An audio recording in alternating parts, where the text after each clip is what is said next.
Patrick. Just need a little push. Of course. It's a blessing you gave without expecting anything in return. So that was my birthday gift. Oh, lay away. Things dudes shouldn't expect from a dude's store. Not the shame, because I got you a present. Got a bus full of booze and strippers. Be here any minute. Even the drivers. But when she gets down to her chauffeur's cabin, a little more Margaret, she's a sight to see. Let's do this one.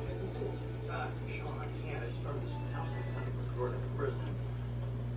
The successful will be a huge professional. Oh, that's right. You have a future career. Just a lonely guy. On his birthday, he was funny. Good, I guess. All right, sure. Whatever. Yes. You had so much fun. Hey, Tommy, ready to go? Oh, hello, Sean. Someday. Looking good. Now today's my birthday, so you can give me a gift. Amazon gift card, Visa gift card, casual sex.